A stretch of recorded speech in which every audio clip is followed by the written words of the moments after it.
there! Hey! Today we're going to have a look at coffee, because the pen we'll be looking at today is this pen, the Giuliano Mazzuoli MOKA. It comes in this box. I have a Mocha and I have a Mocha Chiaroscuro, important from Florence, Italy, and I kindly received these through luxury brands, so thank you. Very interesting little pen. This is, so I have two. One is a ballpoint and one is a fountain pen. And if you are even, I think, slightly familiar with coffee, you may recognize the shape of this thing. It's called the Mocha for a reason. It's based on the famous espresso maker that was designed by Mr. B.R.E in 1930, I think. So interesting, and the fun thing is everyone I show this pen to says, hey, it's like that coffee maker. Exactly, that's exactly what it is, made out of a solid rod of aluminum. In this case, I mean, whoops, the ballpoint's a little different, obviously that's a different material, it feels more like an acrylic. But I think this is by far the coolest because it really resembles that coffee maker. They've done that well. So kind of nice. I'm very interested or I'm very excited to show you this pen because I think it has some neat features on it and in it, kind of like that. So I'll cover the parts of the pen. I'll do a writing sample. I'll tell you what I like about it, what I don't like about it. Okay, so here we go with the Giuliano Mazzuoli MOKA. So the Chiaroscuro, this one has a slightly more colorful box. They come in a range of colors. I think this is supposed to be that sort of whitish marble. Both boxes have the same stuff in them, so I'm just going to use this box. This is the ballpoint, as I said. The other one's the fountain pen. We are going to cover the parts, but first let's have a quick look at the box. So there we go. Sleeve comes off, and then in the box, which has a magnetic closure, we have this protective foamy layer, and then we have some goodies. We also have a little slip that tells us that the workmanship is great, etc. Okay, in this little baggie, two things. Sorry about the wrinkling. I guess we could do ASMR. I am wrinkling the bag. You are slowly falling asleep. You have never been this relaxed in your life before. Relaxing with Dr. Brown. Okay, that out of the way. What's this then? Well, this is actually a piece of string. What are you supposed to do with that piece of string? See that little knob? Pop that little sucker on, and you can carry this pen around your neck. That's kind of a neat thing, and you can adjust the length of the shall we call it a necklace, the little leather thong, the little piece of leather, the leather string. So that's not bad at all. You can pop it off again too, but it's a pretty secure connection, I would say. Also in the box is this. This is a piece of rubber. I don't know what the function of this is. I could not find this anywhere. I don't know if this is supposed to be a reference, like if you make coffee in this, you put that on a piece of rubber so it doesn't burn your kitchen counter. I assume it has something to do with the pen. I wondered if it was to grab this to push that on more easily and take it off more easily. I don't know if it has anything to do with the nib. You're not supposed to switch these nibs out as far as I can tell. I don't know. I don't know. I have one theory, which I'll present in a second. I'll leave this sort of in view so that I don't forget. Let's cover the parts of the pen. So at the top you have that round thing which has been turned into a lanyard carrying knob, which I think is quite nice. And we have the clip. Clip is a little spring loaded, which is nice eye for detail in a smaller pen. We have of course the shape of that famous espresso maker, and as I said, it's a solid rod of aluminum they make these out of, so it's kind of neat. It has that aluminum feel, very smooth, it's quite nice. At the end we have a little finial that says Giuliano Mazzuoli, made in Italy. I don't know if you can read that, but that's what it says. It also has threads because you can unscrew the cap and you can post the pen. In this case the nib and the clip don't align perfectly, but there is a bit of alignment, and maybe if you fiddle around a bit with it, you can make that work better.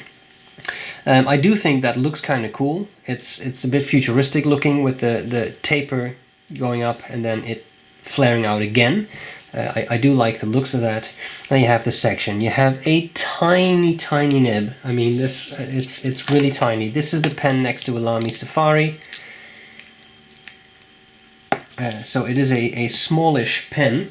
Let me also show you this. This is a regular Schmidt number 5 nib, and this is the Mocha Nib. So it really is, I'm guessing we call this number 4. Small nib. Nothing wrong with that, just a small nib. Okay, now my theory in this piece of rubber is that this section and the barrel don't separate very easily. You can actually tighten them in such a way that it becomes really hard to unscrew it. I wonder if you're supposed to use this to unscrew the section when you want to re-ink the pen. I'm not 100% sure, but that is the most sensible explanation I came up with. Many of the explanations I came up with were not sensible at all in any way, shape or form possible.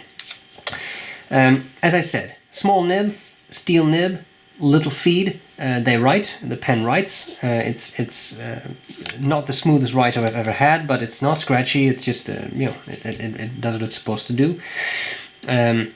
One issue I had was I pushed in this cartridge at some point, and the first time I tried, it was a little hard to pop that ball that's in there, and to pop that seal, and actually pushed out the whole nib. So the unit came out completely. To be a little careful when you do that, you don't want to make a mess. And that's it. So we have the tiny little Mocha, just tightening that there. Let me post this so we can do a writing sample. I just have a very humble cartridge in the pen, just so you know, so it's no spectacular ink.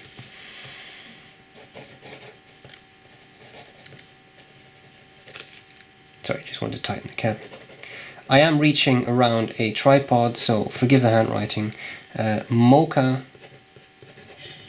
The nib is unmarked, but I'm guessing it's standard fine medium nib. It is steel, and the cartridge, as I said, is just a black cartridge. I don't even know what brand it is. I just had it lying around.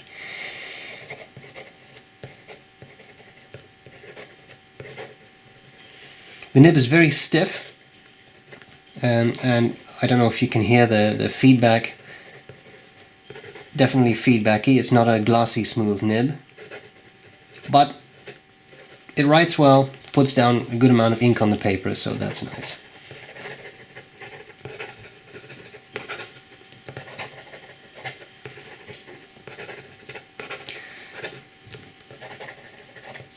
Okay, there was a few minor skips that may actually have been me, but in any case I think that's pretty decent performance.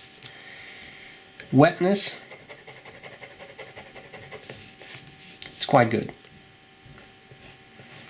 Line variation, there is some. Always very careful when you do this, but it's as I said, it's not a very expressive nib. It's definitely quite rigid. Okay.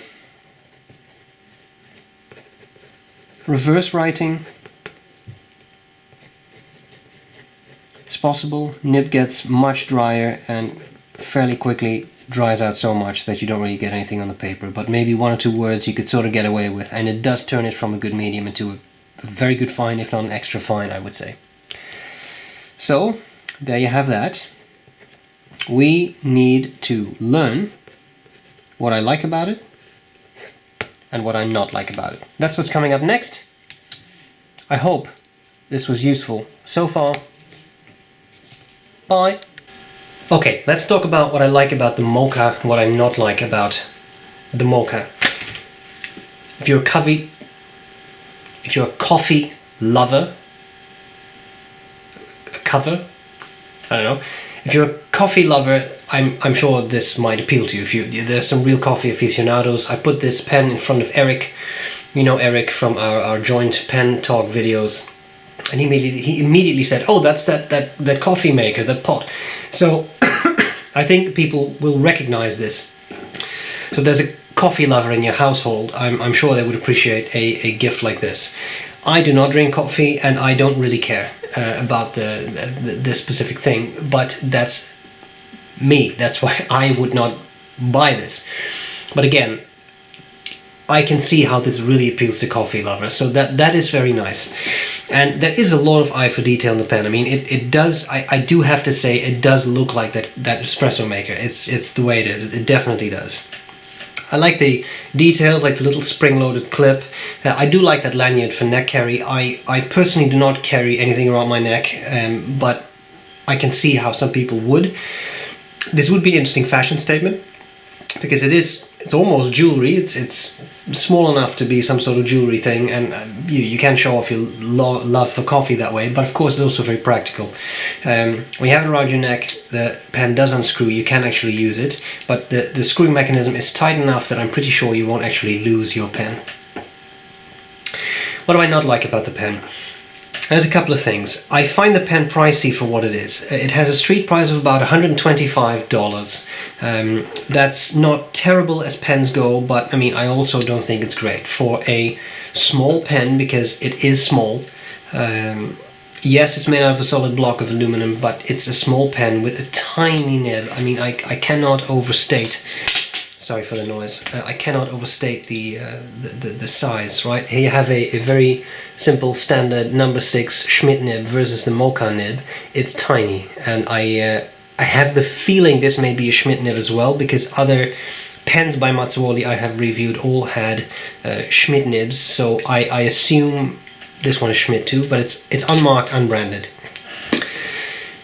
It does write, but all that, $125. I think it's a little on the high side. One thing that I would love to see is a bigger version of this, because, as I said, it is kind of small, and that coffee maker, those things can be pretty big. There's smaller versions too, but still. I would love to see this pen in a size, this is also a Mazzuoli pen, the Officina Quattro Tempi. I think that would look so cool, because then you have much more material to show off that iconic shape. I think that would be really, really nice. So that is something I would love to see. Final thing I wanted to say was I had a bit of an issue with the, actually two things that kind of come into play together. This rubber, I don't know what this is for. I would really love to see a little sheet in the pen box that says, use this to do that, because it's mysterious, and I spend a lot of time thinking about it. I really do believe it has something to do with the section, because again, right now, I'm squeezing down really hard. It took me a lot of effort to make that unscrew. They probably did that on purpose, because if you are carrying this around your neck, you don't want either the whole pen to slip out of the cap, and it's very securely kept inside that cap, but you also don't want the barrel to unscrew and fall out. So I'm guessing it has something to do with that. The one thing I wanted to point out that I personally think is a bit of a design flaw is that the nib unit is threaded, so there's the feed and the nib, and they go into the nib collar, and the nib collar has threads at the end, but the inside of the section has no threads. So the first time I tried to put in a converter, I think, I pushed out the whole nib unit, because there's nothing for the nib unit to hold on to. And of course you don't want the nib unit to just pop out of your pen. I don't know if there's a specific reason to not thread the inside of the section so that the nib unit has something to hold on to. It is a small nib unit, it is a small section. I don't know if they can region it, whatever. I don't know, I was not involved in that. But that is something that I found a bit peculiar. You would expect a nib to not fall out of a pen. Having said that, that only happened when I was really trying to push something in there. So maybe just this, like an hour ago, I put in a cartridge and I had some trouble popping the seal, but it went in and the nib stayed in place. So I don't know. Okay. Having said all that, I think they're cute pens. If you don't like the sort of aluminum look, you can always get the chiaroscuro. They do not have they come in several colors that do not have the facets. So this, I think, looks more like an hourglass. For me, if I were to get one, I would get this, because it actually looks like the espresso maker, and this looks, I don't know, more like an hourglass or something. But of course some people may like that, a slightly more stylized version. And this, I would say, is definitely jewelry-esque that you could wear around your neck, because it does look very neat and nicely designed. And there you have it. So, a very kind thank you to Luxury Brands for sending me these pens. I appreciate it. I hope this was useful, and I'll gladly see you later. Bye bye. Bye.